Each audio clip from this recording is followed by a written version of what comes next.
पुष्पा कुमारी, assistant professor, स्नातकोत्तर हिंदी विभाग, SM महाविद्यालय भागलपुर, बिहार में कार्यरत हूँ। आज मैं अपने विद्यार्थियों को जो स्नातकोत्तर हिंदी विषय के द्वितीय सेमेस्टर के विद्यार्थी हैं उनको उनके सप्तम पत्र में आए संस्कृत साहित्य के इतिहास के अंतर्गत संस्कृत महाकाव्य में महाकवि माघ के बारे में बताऊंगी। माघ से संबंधित एक उक्ति है, माघे शांति त्रयोगुणा। माघे संति त्रयोगुणा अर्थात आज की विचार विमर्श का शीर्षक है माघे संति त्रयोगुणा। उत्कृष्ट एवं हृदयावर्जक काव्य रमणीयता के लिए आलोचकों ने उपमा सौंदर्य, अर्थ गौरव वैशिष्ट एवं पद लालित नैपुण्य को आवश्यक बताते हुए इनके लिए क्रमशः प्रथित एवं विशेषज्ञ महाकवियों के रूप में कालिदास, भारवी तथा दंडी का नाम अलग अलग गिनाए हैं, किंतु माघ में ये तीनों विशिष्टताएं संवेद रूप में हैं। पहला, उपमा सौंदर्य। काव्य में रमणीयता लाने में उपमा अलंकार बहुत उपयोगी होता है। माघ ने मनोरम उपमाओं का प्रयोग अपने काव्य में बहुल रूप में किया है।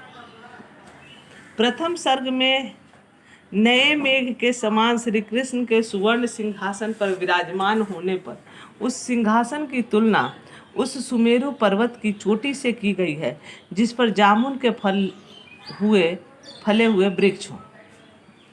स कांचने यत्र मुनेर नूनज्ञा नवाम्बुद दस्याम वपुरण्या विक्षत जिगाय जम्बु जनित श्रिय श्रियम सुमेरु श्रृंगस्य तदा तदा सनम।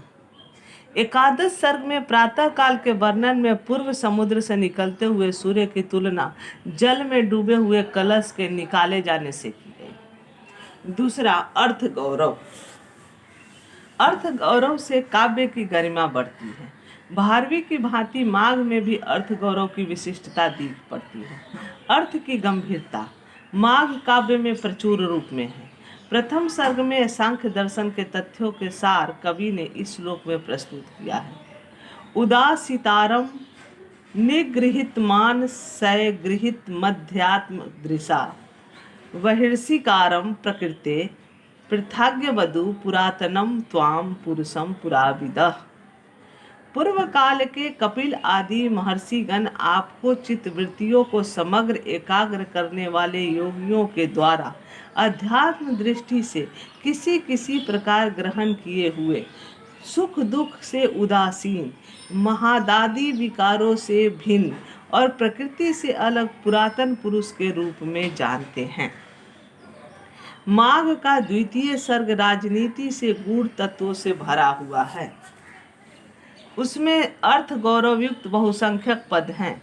राजनीति और बौद्ध दर्शन, इन दोनों में सभी संधि विग्रह आदि या चिंतन मनन आदि कार्यों में पंचास्कंध का महत्व बताते हैं। तीसरा, पद लालित।